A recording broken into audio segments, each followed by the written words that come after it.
She mocked her husband to the waiter. Without imagining it was her husband in disguise, Jennifer Mitchell smoothed her shoulder-length brown hair and sighed as she watched the bustle of the Skyline Grill, one of the most elegant restaurants in New York City.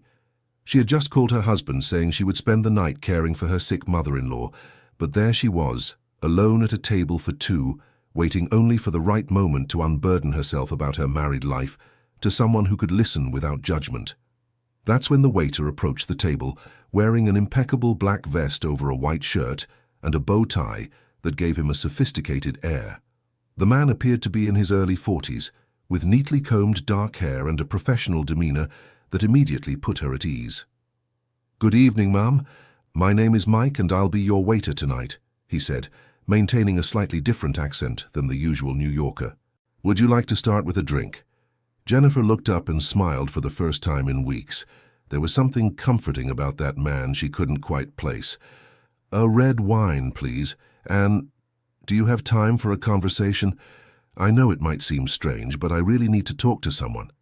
The waiter hesitated for a moment, as if weighing the situation, then nodded with an understanding smile. "Of course, ma'am. It's a quiet night tonight. Let me get your wine and I'll be right back." As he walked away, Jennifer watched his movements. There was something familiar about the way he walked, but she dismissed the thought. She was so starved for male attention that any polite man would seem special to her. The waiter returned with a glass of red wine and served it with excessive care. "There you go. Now tell me, what's troubling you?" Jennifer took a generous sip of the wine and felt the words begin to flow like a dam that had finally broken. "It's my husband. 15 years of marriage and it feels like I'm living with a stranger. Stephen was always dedicated to his business, but lately—" She shook her head sadly. "He doesn't see me anymore. He doesn't listen to me. He only talks about work, numbers, meetings." The waiter remained still, but Jennifer noticed his fingers tighten slightly on the tray. "I understand. That must be very difficult for you. You have no idea," she continued, encouraged by finally having a listener. "Just yesterday I tried to tell him about the problem I'm having with my sister, and you know what he did? He kept reading emails on his phone the whole time. When I finished talking, he just mumbled, 'That's nice, dear,' without even paying attention." Stephen Mitchell, disguised as the waiter Mike, felt each word like a stab in the chest. He remembered that conversation perfectly. He was genuinely worried about an important contract that could determine the future of his import company, but he hadn't imagined his distraction had hurt Jennifer so much. "And have you tried talking to him about it?" he asked, forcing his voice to remain neutral. "I've tried many times," Jennifer replied bitterly, "but Stephen has become a man impossible to reach. You know those people who are physically present, but mentally on another planet? That's exactly how I feel." She took another sip of wine, and Stephen noticed his wife was drinking faster than usual. A mix of guilt and morbid curiosity kept him there, pretending to arrange the tableware. "Sometimes I think I married the wrong man," Jennifer continued, lowering her voice as if revealing a terrible secret. "Or maybe he's changed so much he's no longer the person I knew."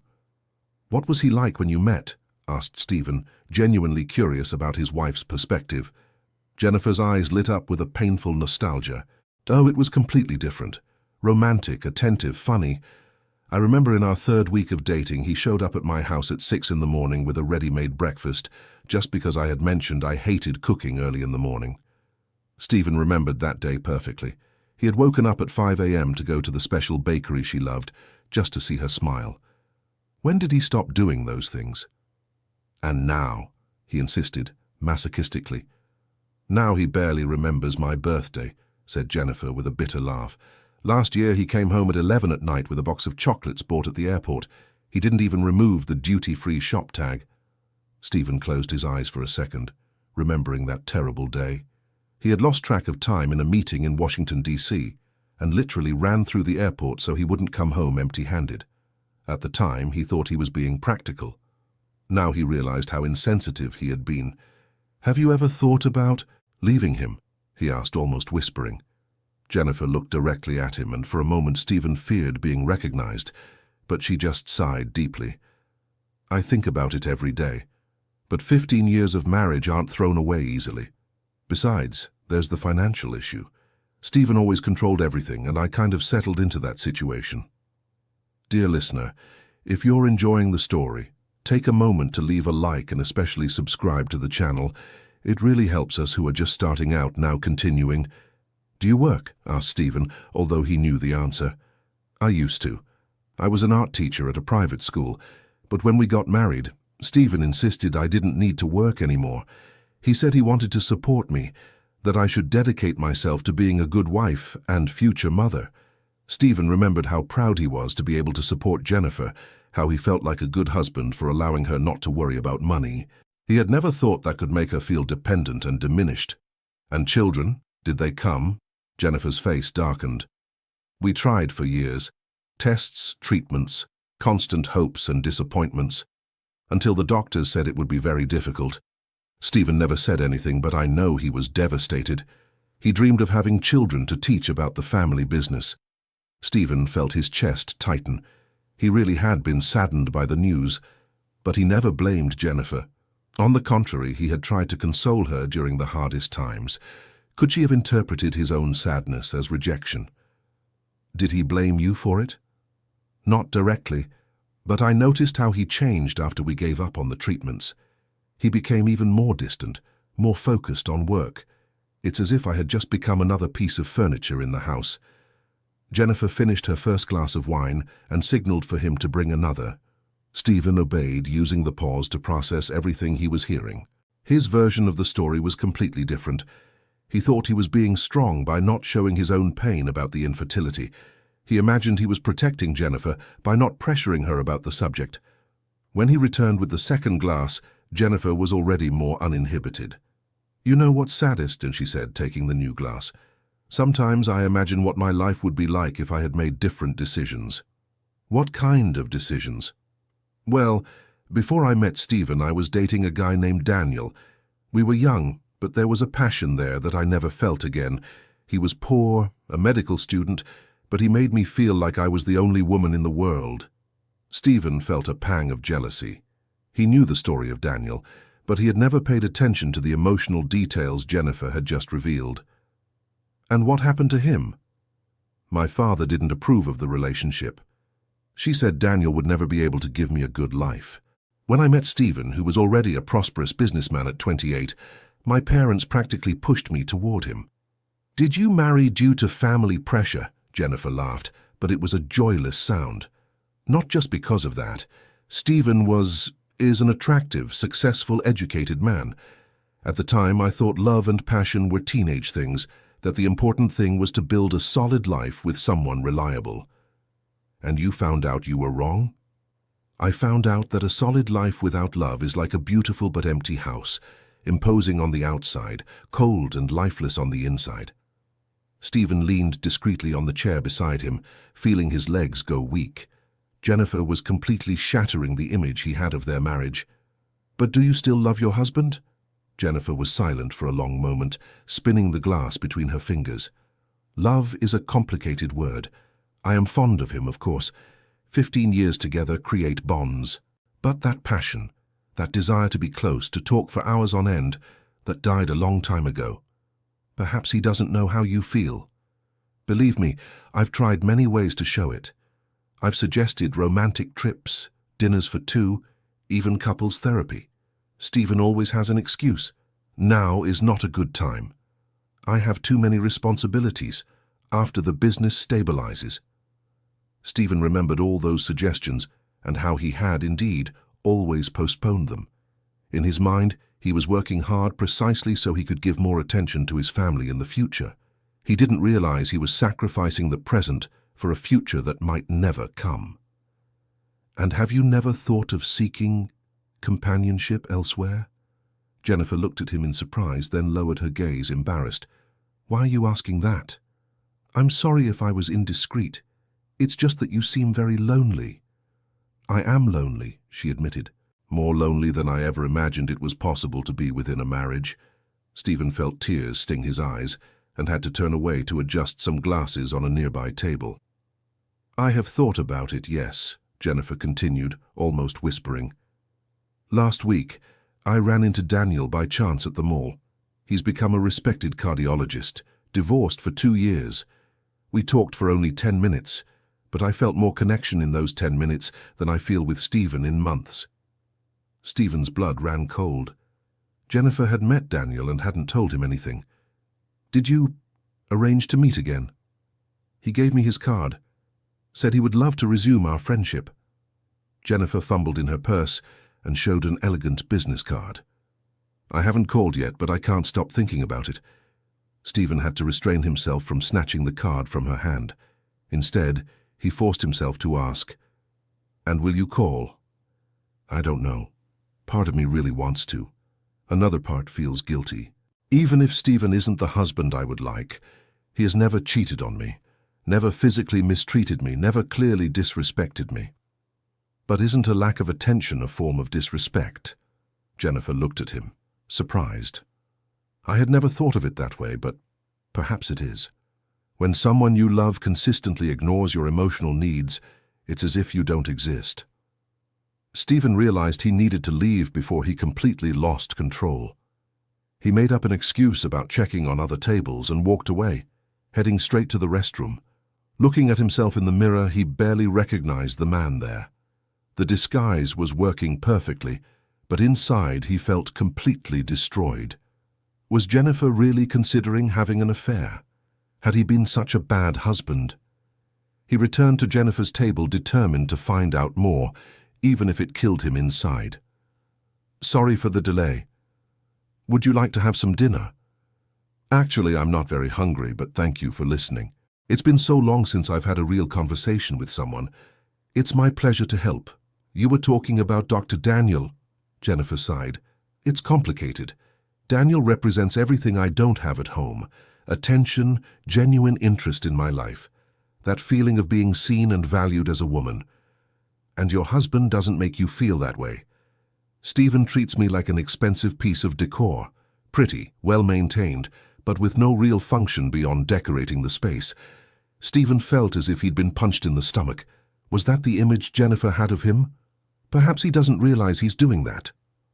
"Oh, he realizes," said Jennifer bitterly. "Last week I tried to talk to him about it. You know what he told me? 'Jennifer, you have everything a woman could want. A nice house, a car, clothes, you don't need to work. What are you complaining about?'" Stephen remembered that conversation perfectly. At the time, he had been genuinely confused by Jennifer's complaints. He thought he was being a good husband by providing everything materially. "How did you feel when he said that?" As if he didn't know me at all. As if 15 years of marriage meant nothing to him. Jennifer ordered a third glass of wine, and Stephen began to worry. She rarely drank so much. "Are you driving today?" "No, I came by rideshare app. Stephen is traveling for work." She laughed ironically. "At least that's what he told me. Lately I have doubts about everything he says." "Why?" "Because I've discovered some strange things. Calls he ends when I enter the office. Meetings that last very late. Once I found an earring that wasn't mine in his car." Stephen's eyes widened. He remembered the earring. It was Sarah's, his secretary, which had fallen when she was helping him carry documents to the car.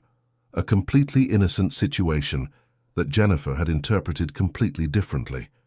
"Do you think he's cheating?" "Honestly, I almost hope he is. At least it would explain why he's completely lost interest in me." Dear listener, if you're enjoying the story, please take a moment to like and especially subscribe to the channel. It really helps us who are just starting out. Now continuing. Stephen felt the world spin. Jennifer wanted him to be cheating. How had they gotten to this point? Wouldn't you try to find out the truth? What for? If he's cheating, it confirms what I already know, that our marriage is over. If he's not, it means he's simply lost interest in me on his own, which is even worse. "And Daniel, are you going to look for him?" Jennifer held the card again, looking at it with an expression Stephen had never seen before. "Maybe. Maybe it's time to start thinking about my own happiness, instead of trying to save something that's already dead." "Are you sure the marriage is dead? Isn't there a possibility of talking things out and resolving them?" "I've tried to talk so many times I've lost count." Stephen doesn't want to listen. He thinks relationship problems are unnecessary drama. Literally, those were his words. Stephen remembered saying that during a particularly intense argument. At the time, he was stressed with company problems and really thought Jennifer was being dramatic. Now he saw how cruel and destructive his words had been. At that moment, Jennifer's phone rang. She looked at the screen and made a face. It's him, probably wanting to know if I arrived safely at his mother's house. She answered in a completely different tone, sweet and concerned. Hi, honey. Yes, I arrived safely. Your mother is stable, but you know how anxious she gets when she's not feeling well. Pause. Of course I'm eating properly, don't worry about me. How's the meeting in Newark? Stephen gripped the tray tightly. He was in New York City, not in Newark. Jennifer was lying to him just as he was lying to her. All right, honey. Bye, I love you, she said, hanging up and immediately making another face. Was that your husband? It was. Pretending to care about me because he feels guilty about something, for sure. You lied to him about where you were. And he's probably lying to me about where he is. We're the perfect couple, aren't we? She said sarcastically. Stephen was stunned. Jennifer thought he was lying about the trip to Newark, when in fact he had cancelled the trip to carry out this absurd loyalty test. Could you pour me more wine? Asked Jennifer. I think you've had quite enough for today. Oh, now you're worried about me too, she laughed. All the men in my life want to control me in some way. Stephen realized he had sounded exactly like the controlling husband she was criticizing. Sorry, I didn't mean to sound rude. It's just that I worry about your safety. How sweet. A waiter who barely knows me worries more about me than my own husband. Jennifer's words were like blades cutting through Stephen's heart. Each phrase revealed the chasm that had grown between them, without him noticing. Are you sure your husband doesn't care? I am. Last week I had to go to the hospital because I had chest pains. You know what Stephen did when I told him? He asked if I had kept the receipt for the appointment to claim on my tax return. Stephen remembered that day. Jennifer had mentioned briefly that she'd been to the doctor, and he really had asked about the receipt. But at the time he hadn't realized she was scared and needed emotional support. He thought he was being practical and helpful. Was the pain something serious? The tests didn't show anything specific. The doctor said it was probably anxiety. But what stuck with me was Stephen's reaction. Not a word of comfort, no questions about how I was feeling, just paperwork. Maybe he was worried and didn't know how to express it. You're defending a man you don't even know, observed Jennifer. Why? Stephen had to think quickly. It's just, I've been in a similar situation. Sometimes men don't know how to show their feelings. It doesn't mean they don't have them. Maybe. But after 15 years, a woman gets tired of trying to decipher a man's feelings. We want someone who knows how to express themselves. Like Daniel? Exactly like Daniel, she said, smiling for the first time that evening. During those 10 minutes of conversation, he asked me 3 times how I was feeling, complimented my hair, and asked if I still painted watercolors like when we were young. Stephen had no idea Jennifer was still interested in painting. When had he stopped asking about her hobbies? Do you still paint? Not anymore. Stephen always said it was a waste of time, that I should dedicate myself to more productive activities. So I stopped. Another stab. Stephen vaguely remembered making comments about painting being an expensive and time-consuming hobby, but he never imagined it had discouraged Jennifer completely. What a shame. Art is important for nourishing the soul. That's exactly what Daniel said. Jennifer smiled again. He even remembered a specific painting I did for him 20 years ago, a sunset on the beach in Malibu where we had our first date. Stephen felt jealousy gnawing at his stomach. Daniel remembered intimate details of Jennifer's life that even he, the husband, didn't know. And wouldn't you like to start painting again? I'd love to. But it would be just another reason to argue with Stephen. He already complains that I spend too much time doing nothing. If I started painting again, he'd probably say it's just another one of my phases. Does he belittle your interests? Constantly. Last month I suggested we take dance lessons together. Know what he said? Jennifer, we're past the age for that nonsense. Stephen remembered that conversation too. He had indeed rejected the idea, but because he felt insecure about his own lack of coordination, not because he thought it was nonsense. Maybe he's embarrassed that he doesn't know how to dance. Then why didn't he say that? Why turn my suggestion into something ridiculous? Stephen had no answer for that question because she was absolutely right. You're right. He should have been honest about his fears instead of making you feel silly. Thank you for acknowledging that. Stephen never admits when he's wrong. Another stab. Stephen really did have a hard time admitting mistakes, especially to Jennifer.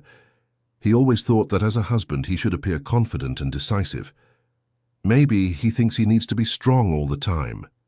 Real strength is admitting weaknesses and working to improve. Stephen confuses strength with stubbornness. The observation was so accurate that Stephen had to step away again, this time pretending to clean a nearby table. Jennifer was dissecting all his flaws with painful clarity. When he returned, she was fiddling with her phone. "Are you thinking of calling Daniel?" "I'm thinking about a lot of things," she admitted. "Mainly about how I've reached 42, feeling like I've wasted the best years of my life." 42 isn't too late to start over. You think so? Sometimes I feel like it's too late for anything, like I've missed my window to be happy. Stephen was shocked to realize he hadn't known Jennifer felt this way. He always thought she was a fulfilled and content woman. "You are a beautiful, intelligent, and still young woman. You have plenty of time to find happiness."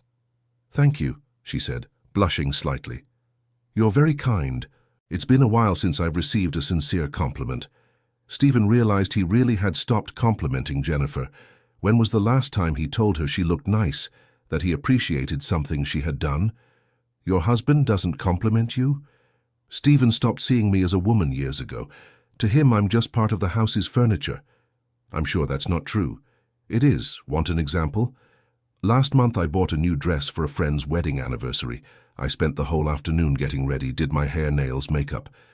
When I came downstairs, know what Stephen said? 'Are you ready? We're running late.'"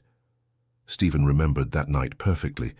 Jennifer had looked truly stunning, but he was worried about traffic and anxious to get to the event.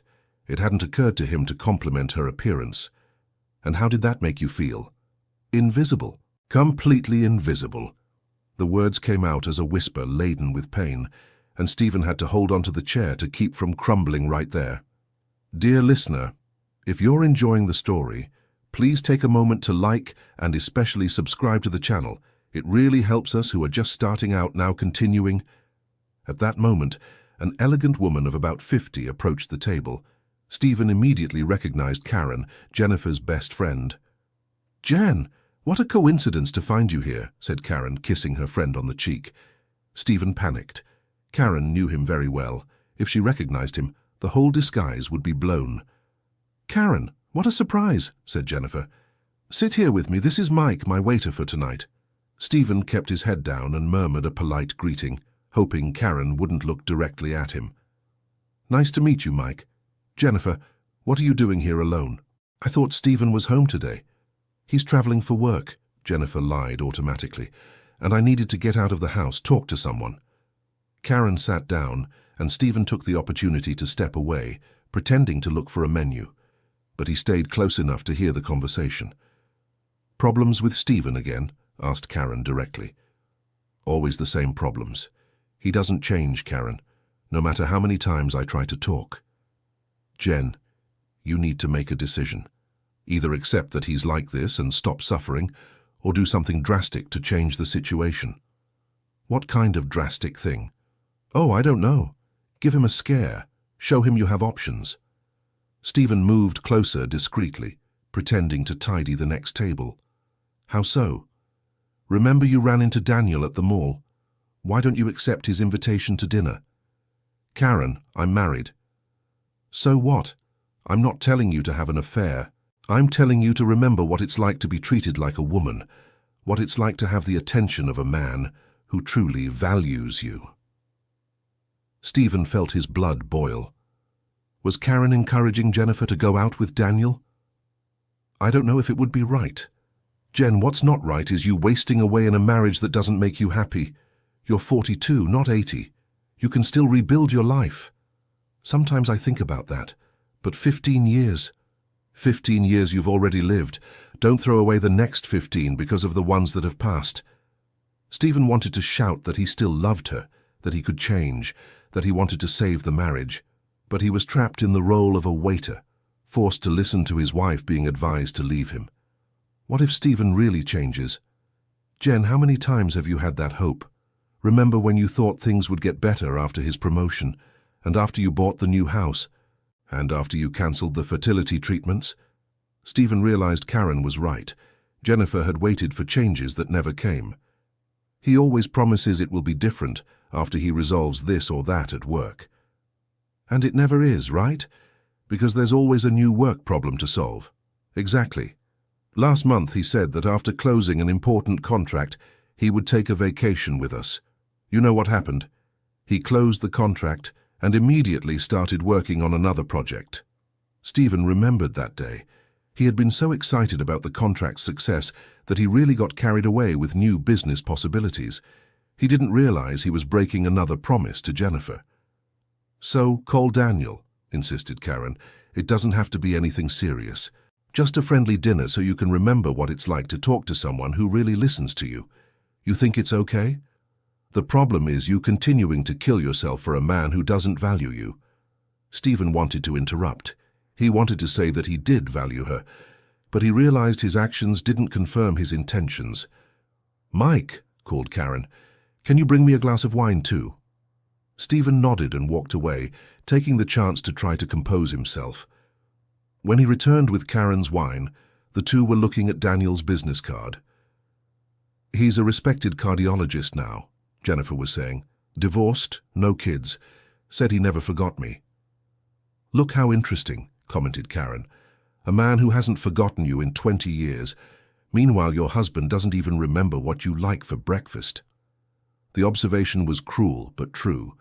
Stephen really couldn't remember if Jennifer liked her coffee strong or weak, with sugar or sweetener. Daniel even remembered the perfume I used to wear back then, said Jennifer, smiling. And Stephen? Stephen doesn't even notice when I wear new perfume. Stephen ran a hand over his face, frustrated. It was true. He had stopped paying attention to that kind of detail years ago. Jen, you deserve to be happy. If not with Stephen, then with someone who makes you smile like that. Like what? The way you're smiling right now, just talking about Daniel. Stephen looked at Jennifer's face and had to admit Karen was right. There was a light in his wife's eyes he hadn't seen in years. All right, said Jennifer, picking up her phone. I'll send him a message. Stephen watched, horrified, as Jennifer typed a message to Daniel. Each letter felt like a stab to his heart. What are you going to write? Asked Karen. Hi, Daniel, it's Jennifer. It was really nice running into you today. I'd like to accept your invitation to talk more calmly. Are you free for dinner this week? Perfect. Send it. Stephen saw Jennifer press the send button and felt as if the world were collapsing. His wife had just arranged a date with another man right in front of him. Jennifer's phone vibrated almost immediately. He already replied, she said, surprised. What did he say? Jennifer, what a joy to get your message. I'm free tomorrow night if you'd like. I can pick you up at home, or would you prefer we meet somewhere? He sounds excited, Karen commented. He does. I'll tell him to meet me at the restaurant. I don't want Stephen to see a man picking me up at home. Stephen watched Jennifer reply to Daniel, setting a date for the following day. Part of him wanted to snatch the phone from her hand, but another part was curious to see how far this situation would go. Done, said Jennifer, putting her phone away. Tomorrow at 8 I'm having dinner with Daniel. What if Stephen finds out? Let him find out. Maybe it's exactly the shock he needs to realize what he's losing. Stephen felt a mix of panic and guilt. Jennifer was right. He had grown complacent in the marriage, thinking she would always be there, regardless of how he treated her. Are you going to tell him? I don't know yet. First I want to see how the date with Daniel goes. If it's just a friendly conversation, maybe I won't need to say anything. And if it's more than a friendly conversation? Jennifer was silent for a moment.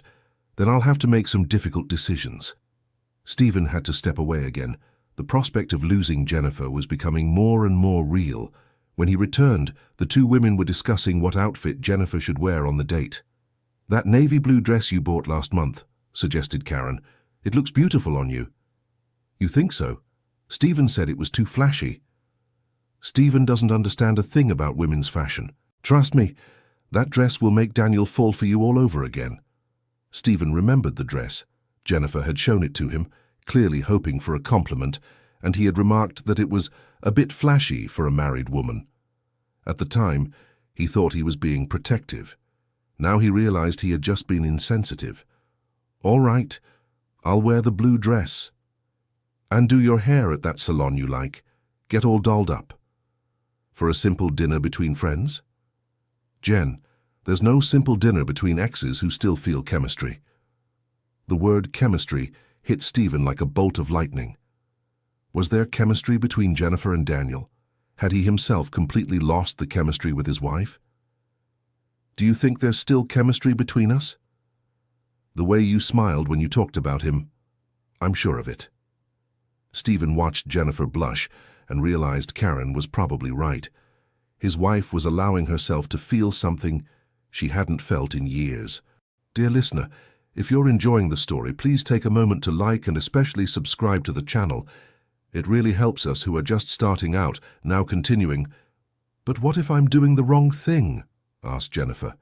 The wrong thing is to keep wasting your life with someone who doesn't value you. Maybe Stephen will change. Jen, you've already waited 15 years for that change. How much longer are you going to wait?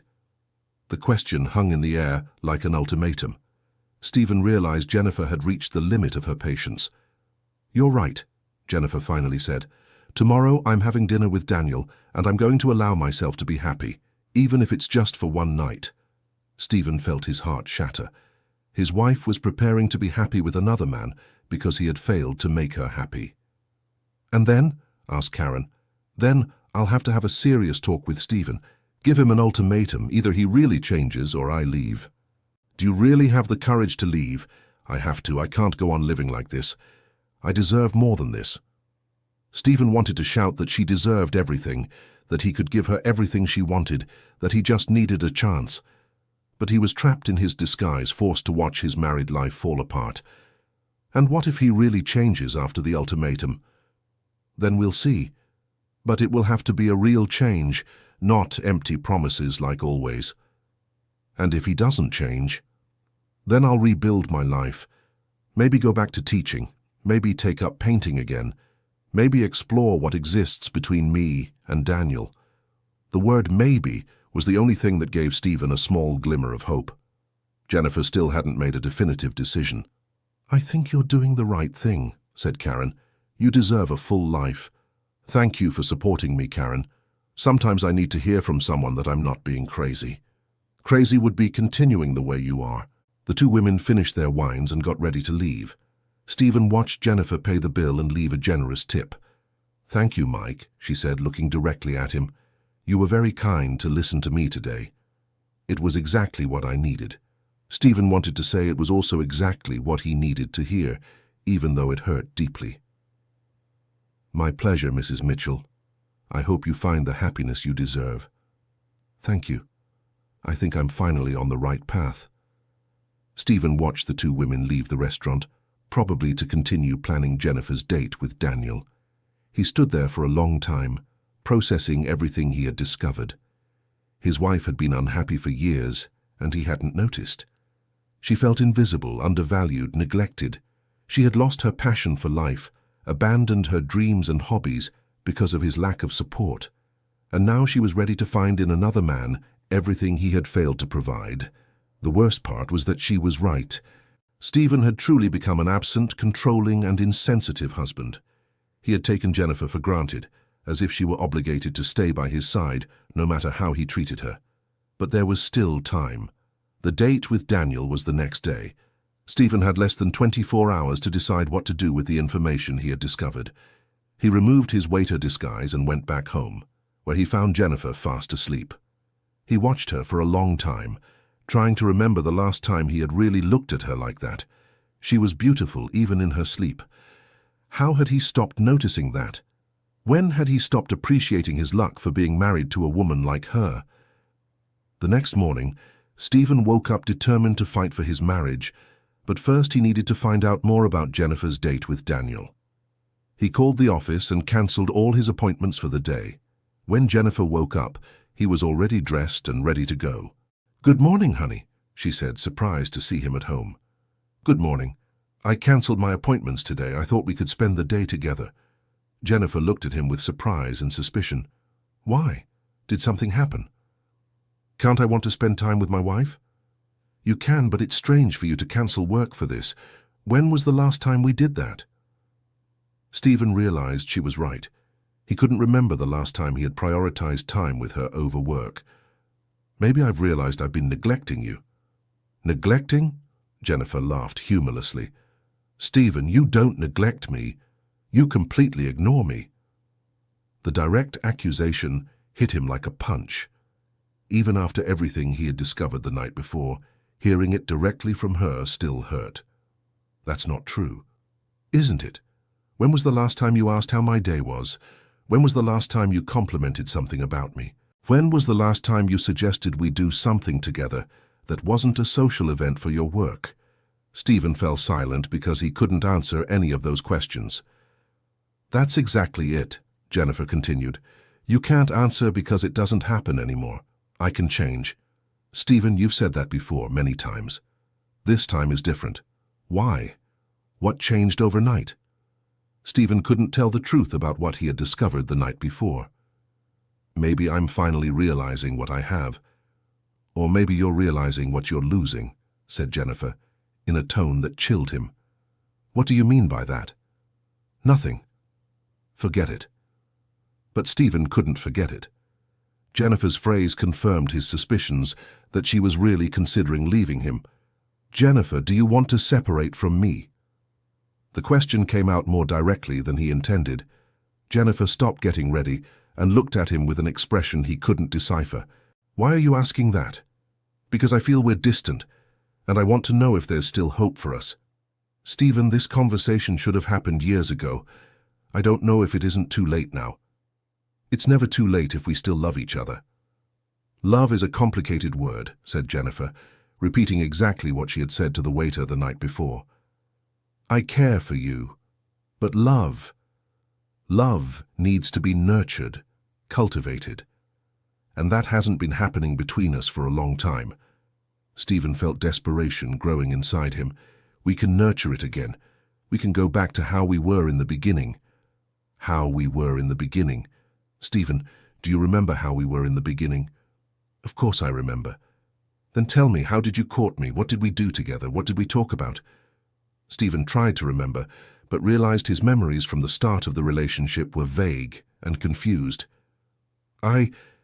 We went out to dinner. We went out to dinner and... What else?" "We talked." About what? Stephen realized he couldn't remember specific conversations. Had it always been this superficial? "I can't remember specific details, but I know we were happy."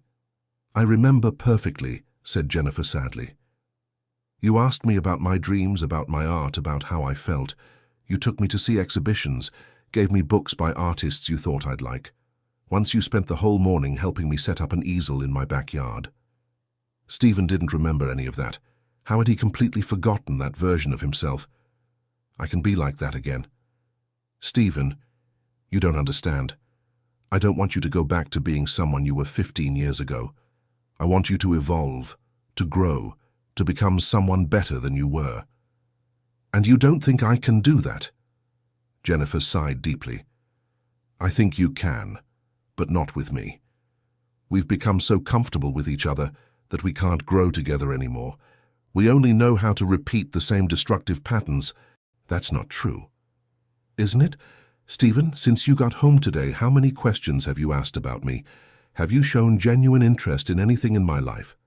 Stephen realized he had focused only on himself, on his own concerns about the marriage. "You're right, I'm sorry. How are you feeling? How was your day yesterday?" "Too late. Now it's forced. It's not genuine." Stephen felt completely lost. Every attempt at reconnection seemed to push them further apart. "What do you want from me, Jennifer?" "I want you to stop pretending you can change overnight. I want honesty. I want you to admit that our marriage has serious problems that won't be fixed with superficial conversations. I'm admitting it.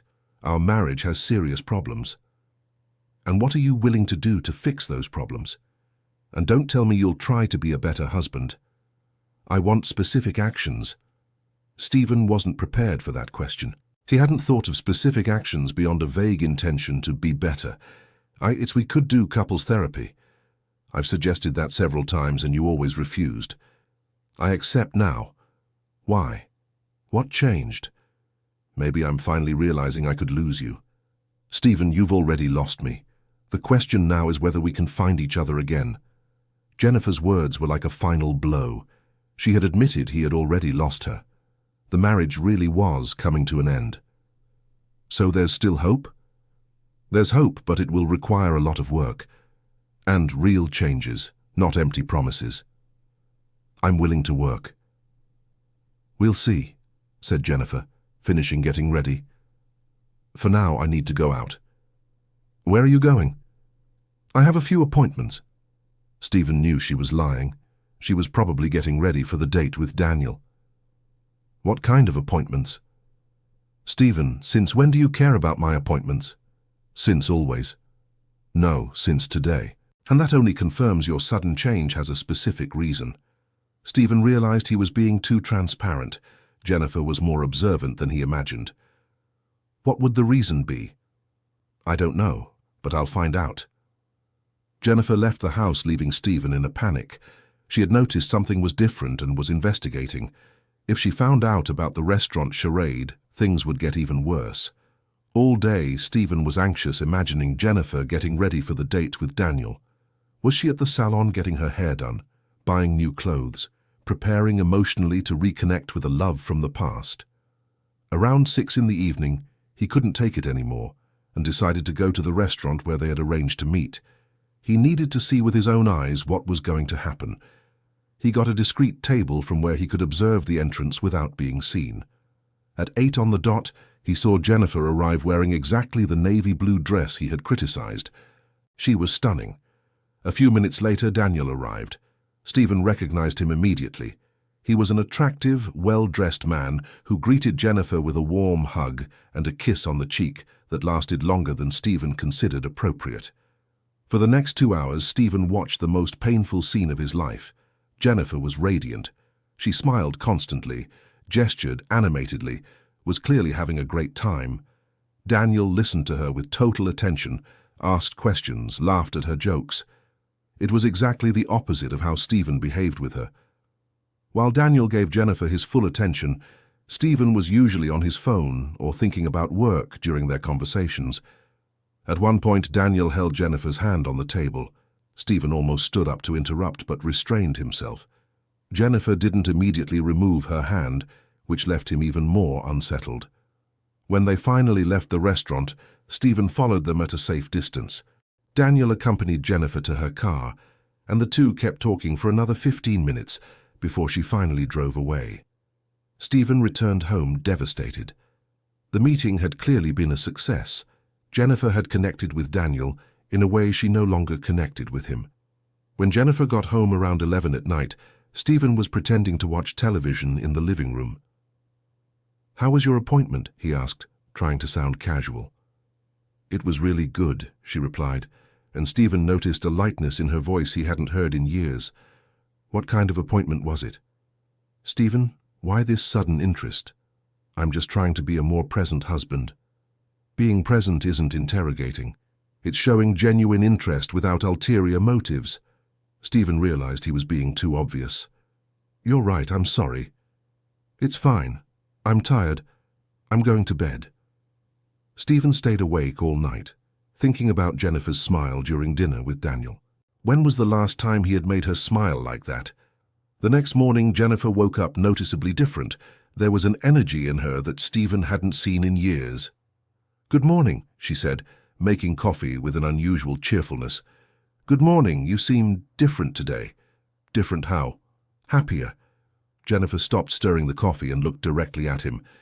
"Yesterday was a special night." Stephen felt his stomach tighten. "Special how?" "Stephen, I need to be honest with you about something." Stephen braced himself for the worst. Jennifer was going to confess she had gone out with Daniel. What is it? Yesterday I had dinner with Daniel Sullivan, my ex-boyfriend from college. Stephen feigned surprise. Your ex-boyfriend? Why? Because I ran into him by chance last week and he invited me to catch up, and because I needed to remember what it's like to be treated like a woman who's worth something. And he treats you like that? He does. For 2 hours he listened to me talk, asked questions about my life, complimented my appearance, showed genuine interest in who I am today. And what does that mean? It means I remembered how it feels to be valued, and it means our marriage has even more serious problems than I thought. Stephen felt the floor fall out from under him. Are you falling for him? I don't know. But I know that yesterday I felt more alive than I have in years. And does that mean you're going to leave our marriage? Jennifer was silent for a long moment. Stephen, I'm going to give you an ultimatum. Either you change for real, or I'm leaving. What kind of change? Real change, individual and couples therapy. Less work and more time for us. Genuine interest in my life and my dreams.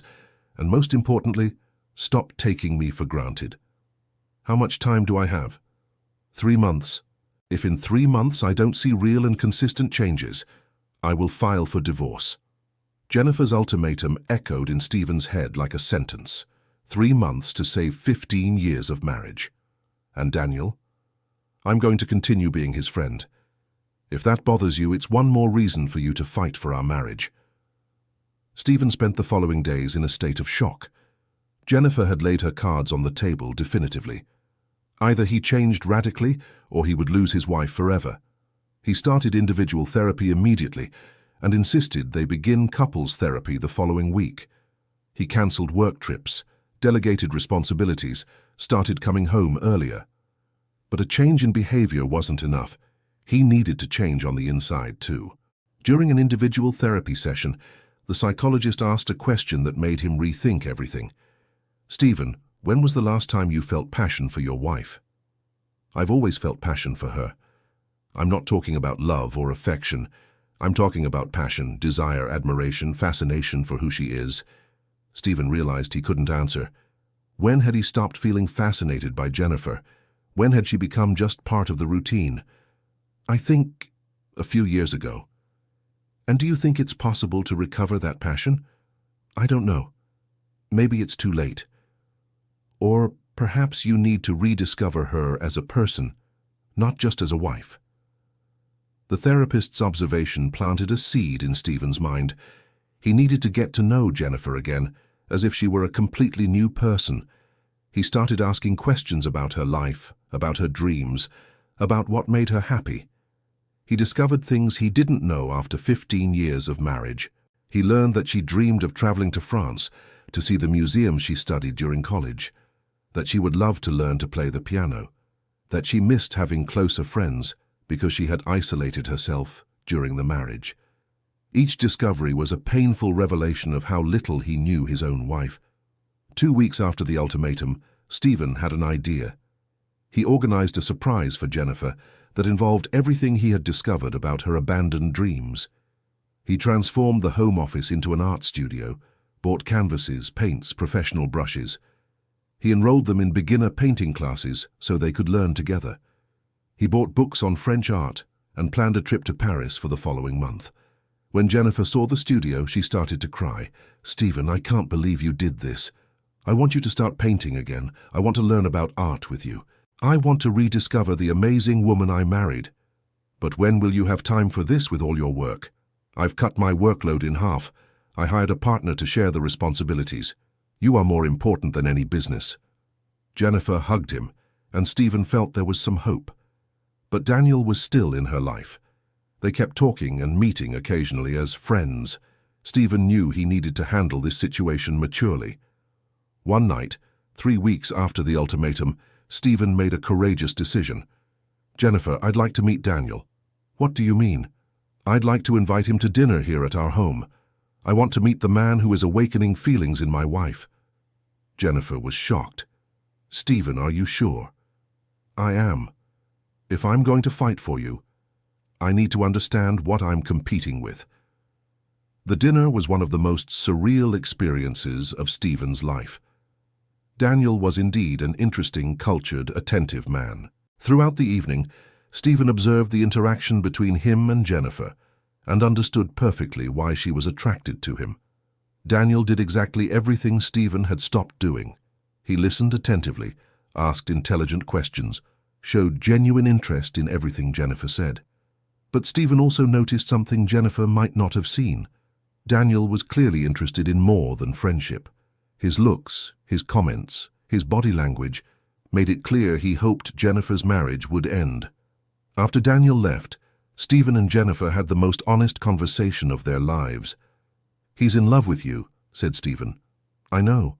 And you? Are you in love with him?" "I'm confused. He makes me feel things I haven't felt in years." "And me? Do I make you feel anything?" Jennifer looked at him with an expression that mixed sadness and hope. "You've been making me feel different things these past few weeks. Hope, mostly. Hope that we can be happy together again. Hope that maybe it's not too late for us to find each other again." Stephen took Jennifer's hands. "I made terrible mistakes. I took you for granted, neglected your feelings, stopped valuing the amazing woman you are. But I want to fight for us. And if we can't, what if we're too broken to fix? Then at least we'll know we truly tried." Jennifer nodded, tears streaming down her face. "Okay, let's really try." The next 2 months were intense work, individual therapy, couples therapy, long and painful conversations about the past, careful building of new intimacy. Stephen discovered that truly changing was much harder than he imagined. Breaking 15-year patterns required constant, conscious effort. Several times he caught himself slipping back into old behaviors and had to correct himself. Jennifer also had to work on her own issues. She discovered she had become too passive in the marriage, accepting crumbs instead of fighting for what she deserved. The trip to Paris was a milestone. For the first time in years, they spent 2 whole weeks together. No work, no distractions, just rediscovering each other. Stephen saw Jennifer cry with emotion at the Musée d'Orsay, saw her eyes light up as she looked at Monet's works, saw her passion rekindle as she painted by the banks of the Seine, and he realized he was falling in love again with his own wife. Jennifer also noticed changes in Stephen. He really was different, more present, more attentive, more emotionally connected. The trip had brought back an intimacy she thought was lost forever. When they returned to the United States, Jennifer made a decision. "I need to talk to Daniel," she said, "to end the friendship. To be honest with him, he deserves to know I've chosen to fight for my marriage." Stephen felt immense relief, but also a pang of guilt. "I'm sorry he'll get hurt. He'll be okay. Daniel is an amazing man who deserves to find someone free to love him completely." Jennifer met Daniel and had a difficult but necessary conversation. She explained she had decided to give her marriage a real chance and that it wouldn't be fair to continue the friendship knowing his feelings. Daniel was sad but understanding. He wished her happiness and said he would always be willing to help if she needed it. 3 months after the ultimatum, Stephen and Jennifer evaluated their progress in couples therapy. "How do you feel about the marriage now?" asked the therapist. "I feel we have a real chance," said Jennifer. "Stephen has truly changed, not just superficial behaviors, but he's changed as a person. And you, Stephen?" "I feel I've won back my wife. But more than that, I feel I've found a better version of myself." "And the romantic feelings? Have they returned?" Stephen and Jennifer looked at each other and smiled. "We're falling in love again," said Jennifer. "It's different from the first time, more mature, more conscious, but it's real." "And Daniel?" "Daniel is part of the past," said Stephen. "He served as a wake-up call that I was losing something precious. I'm even grateful for it in a way." 6 months later, Stephen and Jennifer renewed their marriage vows in an intimate ceremony with only close family and dear friends. In his speech, Stephen said, "Jennifer, I almost lost you because I didn't know how to value the treasure I had. You taught me that love isn't a feeling that just exists. It's a daily choice, a constant work, a commitment renewed each day. I promise to never take you for granted again. I promise to see you every day as the amazing woman you are." Jennifer replied, "Stephen, you taught me that it's never too late to start over, that people can truly change when they're willing to do the work, and that sometimes you almost have to lose something to learn to fully value it." A year later, Jennifer had her first painting exhibition at a local gallery. Stephen was in the front row, applauding with tears in his eyes as she spoke about her work. "Is that your wife?" asked a lady standing next to him. "She is," replied Stephen, proud, "and she's the most talented and courageous woman I know. You seem like a very passionate couple." "We are. It's our second time falling in love." The lady laughed. "Second time falling in love?" "It's a long story," said Stephen, watching Jennifer shine as she explained her techniques to the visitors. "But it has a happy ending." That night, while celebrating the success of the exhibition, Jennifer made a confession. "Stephen, I need to tell you something about that night at the restaurant." "What night?" "The night I had dinner with Daniel for the first time. I wasn't alone when I got there." Stephen felt his heart race. "What do you mean?" "There was a very attentive waiter who listened to me vent about our marriage. A kind man who let me say everything I'd been choking on for years." Stephen feigned curiosity. "And what did you tell him?" "Everything. How I felt neglected, invisible, unloved. How our marriage was practically over. That must have been painful to admit to a stranger." "It was, but it was also liberating, and you know what? There was something familiar about that waiter, something I couldn't place at the time." Stephen's mouth went dry. "Familiar how?" "In the way he moved, how he spoke. I still can't get it out of my head. Maybe it was just an impression." "Maybe," said Jennifer, but there was something in her eyes that suggested she suspected more. "Or maybe some angels come disguised as waiters to help us see our own lives more clearly." Stephen hugged Jennifer, neither confirming nor denying her suspicions. "Angel or not, the important thing is, that night led us here." "It led us here," agreed Jennifer. "And I wouldn't change a thing. Not even the pain we went through. Not even the pain. It was necessary for us to become who we are today." 2 years later, Stephen and Jennifer opened a small art school in their neighborhood. Jennifer taught painting, and Stephen, who had discovered an unexpected talent for sculpture, taught clay work. The school became a meeting point for couples who wanted to learn new activities together. Stephen and Jennifer often shared their own experiences with the students, encouraging them to never stop discovering new things about each other. "The secret to a long and happy marriage," Stephen would say during classes, "is to never stop dating your own wife. And the secret to staying in love," Jennifer would add, "is to never stop growing as a person." They became known in the neighborhood as the couple who had saved their own marriage and now helped other couples do the same. On a Sunday afternoon, 3 years after the crisis, Stephen and Jennifer were walking on the beach when they ran into Daniel with a young, beautiful woman. "Jennifer." "Stephen," said Daniel, smiling genuinely. "It's so good to see you." He introduced his new girlfriend, a pediatrician he'd been seeing for 6 months and with whom he seemed genuinely happy. "I'm so glad to see you doing well," said Jennifer. "And I'm glad to see you two worked out," replied Daniel. "It was the right choice." "For all of us," said Stephen, extending his hand. "Thank you." "For what?" "For helping me realize what I was losing." Daniel smiled and shook Stephen's hand. "Sometimes we need a scare to wake up, right?" "Sometimes we do," agreed Stephen. When Daniel and his girlfriend walked away, Jennifer took Stephen's hand. "Are you really grateful to him?" "I am. If it weren't for him, maybe I would never have woken up in time.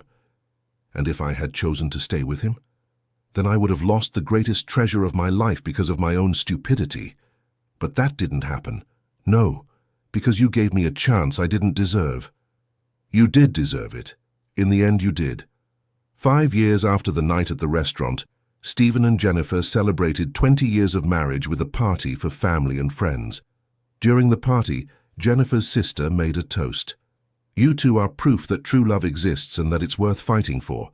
You taught us that marriage isn't just a contract, it's a daily commitment to choose to love, even when it's hard." That night, when everyone had left, Stephen and Jennifer were alone on their home's balcony, watching the stars. "Any regrets?" asked Stephen. "None," replied Jennifer. "And you?" "Just one." "What?" "I regret taking so long to realize I was married to the most amazing woman in the world." "Better late than never." "Much better." They stayed silent for a moment, enjoying the tranquility of the night and the certainty of having found their way back to each other.